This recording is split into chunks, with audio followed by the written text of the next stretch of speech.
এরা যে একদম নিশ্চিন্তে চাকরি করতে পারবে তা বোধহয় মনে করছি না। কারণ যারা বঞ্চিত হয়েছে, যারা মামলাটা করেছিল, তারা নাকি সর্বোচ্চ আদালতেও আবার যাচ্ছে, এসএলপি করবে। তাই আমরা বারবারই বলছি যে মামলার রায়টা যাতে এবার প্রকাশ পায়, এবং আমরা এও বলছি একটা তো হবে, নয় আমাদের পক্ষে যাবে, না হলে সরকারের পক্ষে যাবে, যেটাই যাক আমরা সেটাই মেনে নেব। এই যে সপ্তম বেতন কমিশন হতে চলেছে বা ষষ্ঠ বেতন কমিশন আরও বেশ কয়েক মাস বাকি আছে, সেখান থেকেও যদি কন্টিনিউ করার মতো যদি রায় দিয়ে দেয়, সেটা কিন্তু অবাক হব না। এই রায়টা যাতে কর্মচারীদের পক্ষে এই all India consumer price index অনুসারে তারা যাতে মহার্ঘ ভাতাটা পেয়ে থাকে, তার কিন্তু রায় হতে পারে বলেই কিন্তু আমরা মনে করছি, এখনও মনে করি।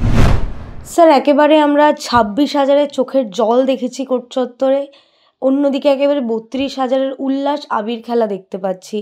একই যাত্রার পৃথক ফল কি করে সম্ভব? এখন ব্যাপারটা তো আদালতের ব্যাপার।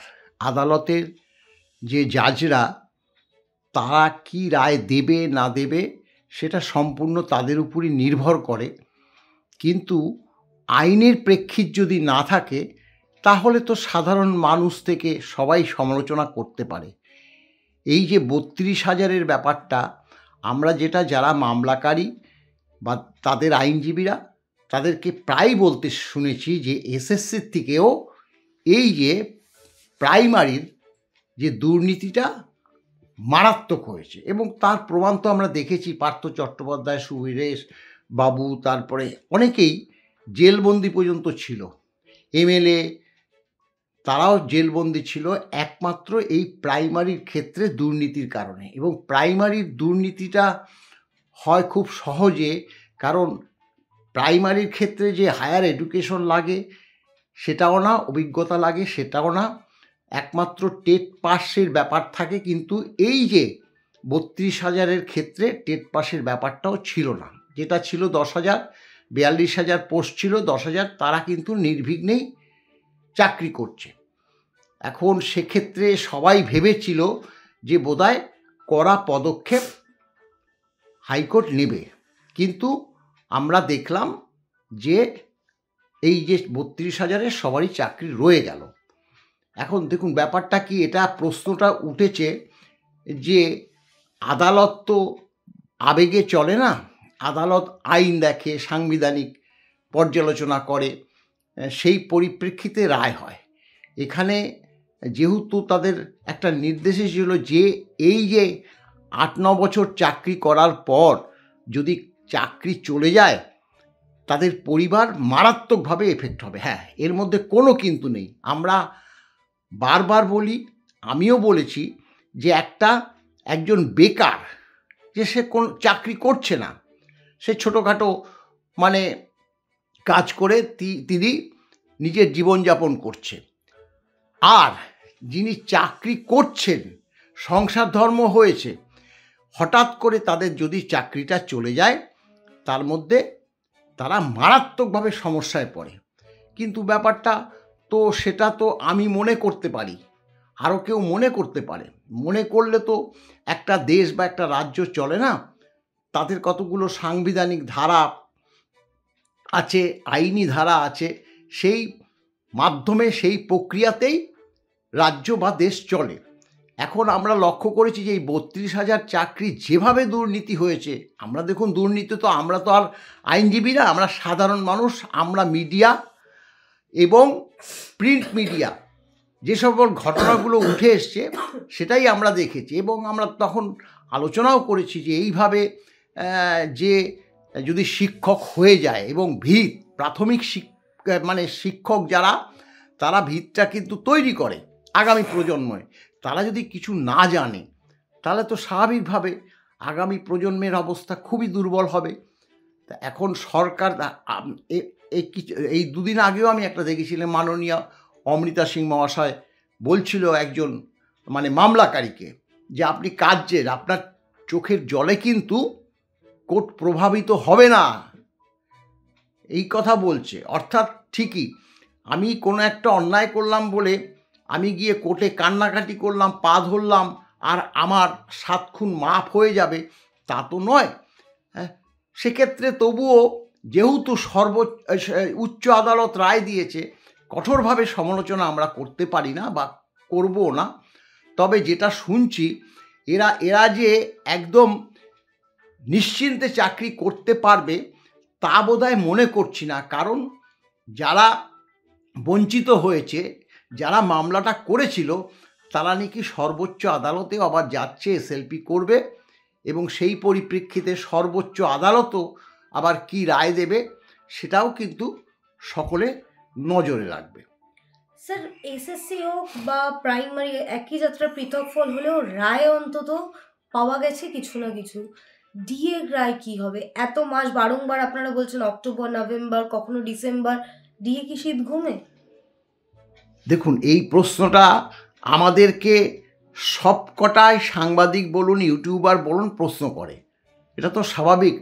আমরা দেখুন বহু বছর ধরে, আমরা তো 2-1 বছর না, এসএসসি বলুন বা এই প্রাইমারি বলুন, তাদের মামলাও সময় লেগেছে ঠিকই, কিন্তু তার থেকেও বেশি সময় লেগেছে আমাদের ডিএ মামলা। 2016 থেকে মামলা লাগু হয়েছে, সেই মামলা গিয়ে সর্বোচ্চ আদালতে সেপ্টেম্বর 2025-এর ফার্স্ট উইকে শেষ হয়েছে, এবং শেষ হয়ে যাওয়ার পর রায় রিজার্ভ ছিল, রিজার্ভ আছে, ছিল বলবো না, রায় রিজার্ভ ছিল। যেমন এই যে প্রাইমারির ক্ষেত্রেও কিন্তু রায় রিজার্ভ ছিল। বেশি দিন না, নভেম্বরের লাস্টের দিকে মামলার শুনানি শেষ হয়ে যাওয়ার পর গত পরশুদিন সেই রায় প্রকাশ পেয়েছে।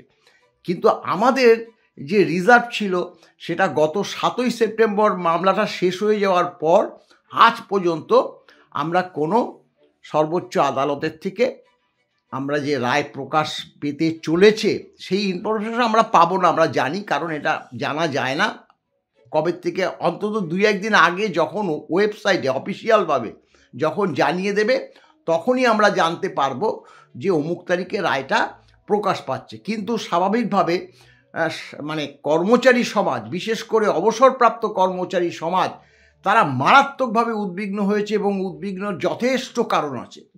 এটা সর্বোচ্চ আদালতের আমাদের বার্তা তো যাবে না, কিন্তু তবুও বলবো যে যারা একদম অনেক অনেক অবসরপ্রাপ্ত কর্মচারী আছে, তারা মুমূর্ষ, তারা এই যে ডিএর টাকাটা যদি আমাদের পক্ষে রায়টা যায়, তাহলে রাজ্য সরকারকে দিতে হবে। তারা যদি এই শেষ জীবনে ডিএর টাকাটা কিছুটা তাদের হস্তগত হয়, তারা কিছুদিন অন্তত আবার স্বাচ্ছন্দ্যে তারা জীবন ধারণ করতে পারবে। তাই আমরা বারবারই বলছি যে মামলার রায়টা যাতে এবার প্রকাশ পায়, এবং আমরা এও বলছি একটা তো হবে, নয় আমাদের পক্ষে যাবে, না হলে সরকারের পক্ষে যাবে, যেটাই যাক আমরা সেটাই মেনে নেব, কিন্তু রায়টা যাতে প্রকাশ পায় সেই দিকে যদি। এবং অনেকে আবার মাননীয় প্রধান বিচারপতিকে আবার চিঠিও লিখেছে যে আমাদের বহুদিন হয়ে গেল, রায় শুনানি শেষ হয়ে গেছে, ডিএর রায়টা যাতে সত্বর প্রকাশ পায়, তার জন্য আপনার কাছে আমাদের করজোড়ে নিবেদন। এটা করেও আমাদেরকে বলেছে, আমরা করতে চাইছি না, কারণ ব্যাপারটা হলো এটা জাজদ্বয় শুনানি শেষ করেছে, আমরা যদি বারবার তাকে আঘাত করি, ডিএর রায় প্রকাশ করুন, ডিএর রায় প্রকাশ করুন, স্বাভাবিকভাবে তারা একটু বিরাগভাজন হতে পারে, তাতে হিতে বিপরীত হতে পারে।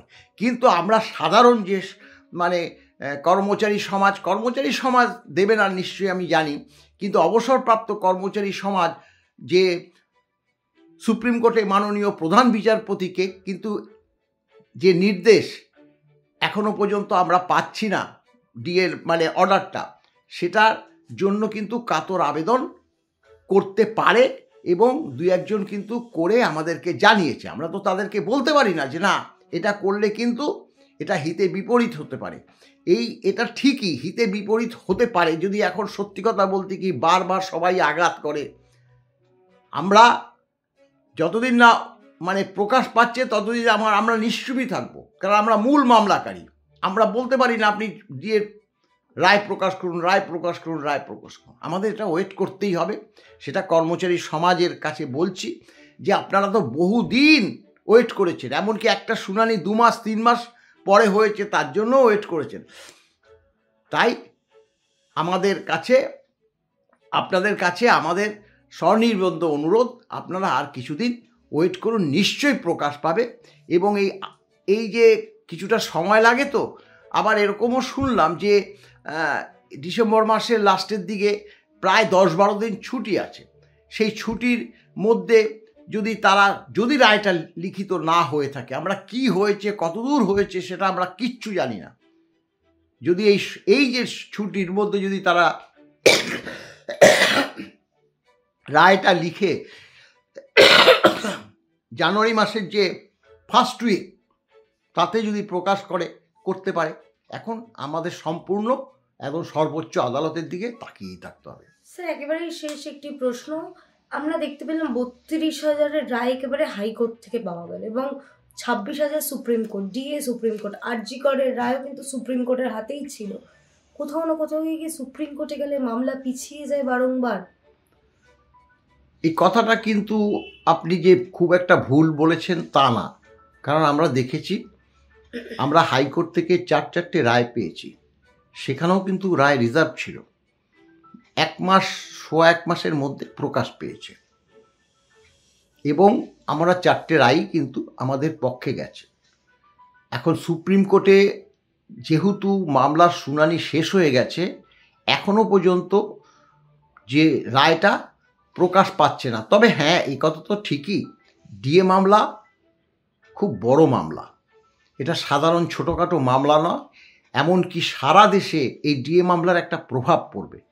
সেক্ষেত্রে সর্বোচ্চ আদালত এই দিকটাও চিন্তাভাবনা করতে পারে, যেহেতু all India consumer price index অনুসারে ডিএটা দেওয়া হচ্ছে, এবং এই দিল্লি চেন্নাইতে যে সরকারি কর্মচারী, এই রাজ্যের কর্মচারীরা ডিএ পাচ্ছে, অতএব তারা যদি পেয়ে থাকে, অতএব স্বাভাবিকভাবে এই রাজ্যের যে কর্মচারী তাদেরও পাওয়ার যোগ্য, এবং সেই যোগ্যতাটা যাতে কন্টিনিউ থাকে।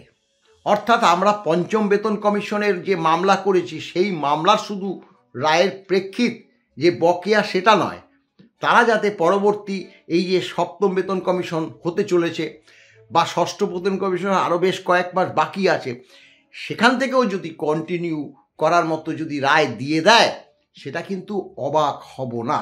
তাই সর্বোচ্চ আদালতের উপর আমাদের একটু নির্ভর করতেই হবে, এই রায়ের প্রেক্ষিত সময়ের নির্ভরতা করতেই হবে, কারণ এই যে ডিএ মামলার রায় কিন্তু মারাত্মকভাবেই, মানে সামগ্রিকভাবে তার প্রভাব পড়তে চলেছে আমরা মনে করছি।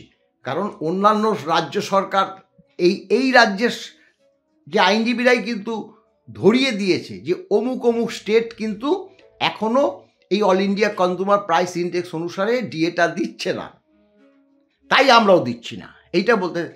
এইটা যে স্মরণ করিয়ে দিয়েছে যে ওরা দিচ্ছে না, তাই রাজ্য সরকার দিচ্ছে না।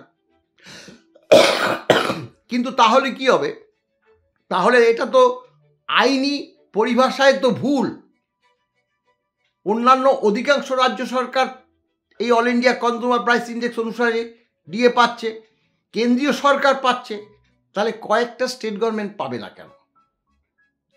কারণ সুপ্রিম কোর্ট তো দেশের সুপ্রিম কোর্ট, অর্থাৎ তারা, আমরা মামলা করতে পারি ঠিক, কিন্তু তারা তো দেখবে সামগ্রিকভাবে এই রায়টা যাতে কর্মচারীদের পক্ষে এই all India consumer price index অনুসারে তারা যাতে মহার্ঘভাতাটা পেয়ে থাকে, তার কিন্তু রায় হতে পারে বলেই কিন্তু আমরা মনে করছি, এখনও মনে করছি। এখন রায় প্রকাশ পেলে সেটাই দেখা যাবে।